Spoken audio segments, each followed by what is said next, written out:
Thank you, Don Pardo. I'm Tim Park, and we're going to talk about the exciting board meeting at Weatherford College. Breaking news. So here we go. The Weatherford Board College trustee meeting recently was action-packed. Well, not really. But we have some things to talk about, so let's jump into it. The Weatherford College, we're going to talk about the board, some background, the meeting itself, the agenda, context of the meeting, and I'm going to give some recommendations. So let's jump into it. Weatherford College, there's an old picture of it, is extremely old.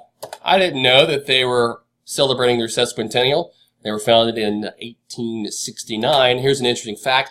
Oldest continuing educational institution west of the Mississippi River. That speaks a lot for Weatherford College. The college has 5 counties they serve: Parker, Palo Pinto, Hood, Jack, and Wise. And there are 4 locations in the service area: Weatherford, of course, Wise County, Mineral Wells, and Granbury. Granbury is growing.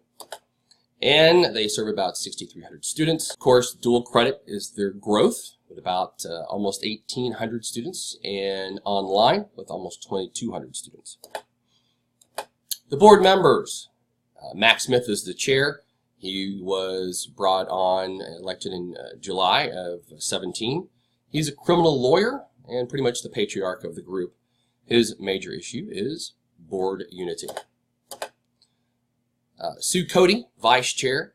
Interesting enough, and this is interesting part, a lot of the board members are past Weatherford employees.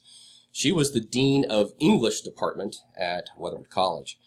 And one of the administrators that I was talking to after the meeting said to me in private, "Don't be fooled by the little old lady act. She really is on top of it, sharp as a tack, and wants to help the school be better." Leah Morris, secretary and treasurer, is also a retired employee of Weatherford College. And her main focus is technology and keeping the facilities up to date. Dr. Trev Dixon is a local chiropractor, and he's really focused on sports and keeping the cost down for students since his 2 kids go to Weatherford College. Next board member is Julie McAnally, and she is a public relations specialist. Her major issues are women's rights. Elaine Carter graduated and is retired from Weatherford College. Interesting enough, she was not at the board meeting. Newly elected Roger Gazzard was appointed after one of the previous board members resigned. Interesting enough, he was a board member for 20 years previously, from 1987 to 2007. And Robert Marlette, or Dr. Robert Marlette, I should say, was recently elected as the Wise County representative. More information on that later. So when board member Joe Watson resigned, Roger was elected by a 4-2 vote for his replacement, Elaine Carter and Julie McAnally, dissenting. We'll talk more about that later. Interesting enough, a bill had to be passed, House Bill 2194, to let Wise County be a part of the Weatherford College Board. Dr. Marlette has full voting rights, but will not be able to vote on taxation or items only affecting campuses located in Parker County. It was interesting that a House bill had to be passed to get someone from Wise County to be on the board. And I believe the reason why was because the board, since they cannot tax Wise County, or they haven't taxed Wise County, it's been an issue, and we'll talk more about that too. The past president was Kevin Eaton. He had his contract extended to 2019 and early 2016, but in the middle of 2016, a local paper said that he might have falsified his resume when initially hired in 2002. And at the time of 2016, I believe, Dr. Eaton had been the president for a good 6 or 7 years. In 2017, the board chairman, Frank Martin, was not reelected, and Max Smith took his place. And I must believe that Eaton decided that it was time to retire, since he probably lost his greatest ally on the board. And interesting enough, he was granted a new position with the police department instead of moving on, because he planned to retire this next January of 2019, and the board thought it was the right thing to do to keep him employed, and because I think he was moving on because the board lost faith in him because of this scandal with the resume. So Dr. Todd Farmer was a longtime employee of Tarleton, was probably the vice president of Tarleton, if I remember correctly. He was hired back in May of this year to take over the college. And so you're going to see that the interaction between the board and Dr. Farmer is pretty formal, but steady. So we'll talk about the meeting itself. It started at 2 o'clock on a Thursday, November the 8th. 2 o'clock is an interesting time. I was a little bit taken aback by it, thinking that it should have been after 6 so other people could have participated. There was only 14 people in the audience, and I would say the majority of them, probably 11, were from Weatherford College. I don't think that there was anybody besides myself and just 2 other people who weren't from the college. The agenda was pretty straightforward. There was a prayer and a pledge. There was no addresses to the boards from anybody outside asking questions. The president pretty much answered all the questions of the board. There was a consent agenda that was very minimal, and it was approved very quickly. There were some reports that were given by other people in the college, but all those reports were definitely scripted. I saw them reading from a script, which that way they made sure they got the right information across, and there wasn't any ad-libbing. The strategic plan was the big thing that the president wanted to deliver to the board. There were issues about our conversations after the strategic plan was given about non-college level math and how that would affect students. The biggest questions came about the facilities and what changes there were going on. Most of it was repair. Student Services did talk about their strategic plan. The software update, they are doing a lot of software updates and investing, but the Chief Technology Officer said that even though we are investing money and time into new software, the amount of time and effort we're going to save on the programming side, because this new software is modular, will more than pay for the software and the upkeep. So that's the end game here. And there were a lot of conversations about off-campus, and it really wasn't conversation, it's a presentation, about the off-campus things that are going on. And one thing that I should bring up is that one of the conversations was that, as far as off-campus sites, having more conversations with Wise County to understand their needs and if anything needs to be built in Wise County or expanded upon.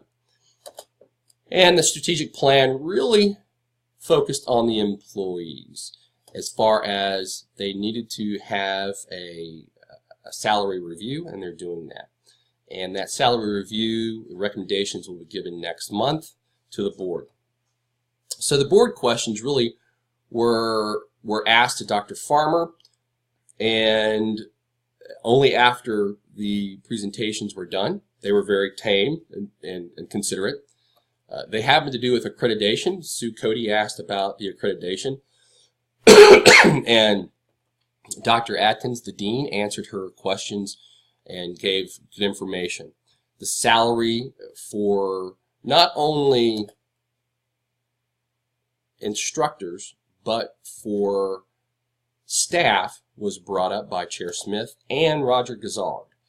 So that was something that was definitely on their mind, and Dr. Farmer answered those questions and again said that he's going to have a formal recommendation coming up next board meeting. Taxation beyond Parker County came up by Chair Smith, and he was actually looking towards Dr. Marlett from Wise County when he said this. So I'm going to think that they actually had some conversations about this, and that they are really stating that they need to come up with support for additional taxation outside of Parker County, and that is what Chair Smith is looking to do, but he's got to do some more research on the laws and how to invite other counties to be part of the taxation piece for Weatherford County, or college. There was a closed session. It was only about 10 minutes, and there were no comments after the closed session. So I don't know what went on there, and none of the other people would tell me. There you go. So let's talk about the impressions of the meeting. Overall conduct was very civil. All the board members' relationships seemed to be good. There was no sniping or comments or anything like that. The chair was effective, kind of a well-oiled machine.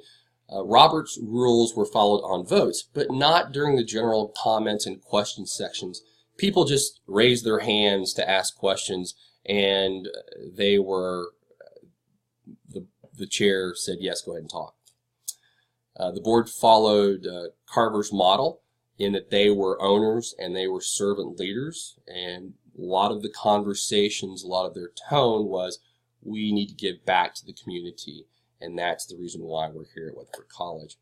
The president did not sit with the board, but actually in front of the board was up against the far wall, facing out, and the president and his staff were facing the board, and we'll talk about that. It was a little different from what I'd been used to. And the board respected the president and the staff. The board didn't interact with the staff. They interacted with the president, who then handed off information or that conversation to one of his staff. Everyone played nice. The board was open for information from the staff and the president and did not question the validity of any information. And actually, it was pretty relaxed and a fairly open, straightforward, less than an hour meeting. So here are my recommendations.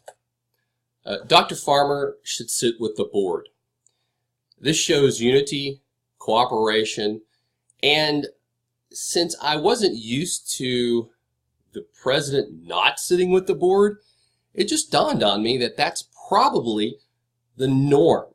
At TCC, the president sits with the board and gives a unified front and shows cooperation. But I'm pretty sure that in the majority of community colleges, that the board is on one side of the fence and the president is on the other. So I would like to recommend that Dr. Farmer sit with the board to show unity, and it might actually benefit the conversation and the camaraderie of the board with the president. Lastly, as in the case with Roger Gazard, the board should never announce a vote that's not unanimous. Like Dr. Boggs says in his book, the unification or the unity of the board should be throughout any public discourse. So I really think they should have taken the vote for Gazard privately and then publicly had a unified front when they announced the election. In conclusion, I have enjoyed the conversation that went along with going to Weatherford College, the people I met. I did talk to the president, Dr. Farmer, for about 10 minutes before the actual meeting and learned about his new role and what he's trying to accomplish in better communication with the board. So it was quite interesting to get that other viewpoint. As a matter of fact, I'm going to a TCC board meeting this evening, so I'll get another viewpoint again. I appreciate your help through this class, and I wish you and yours a Merry Christmas and New Year. Take care.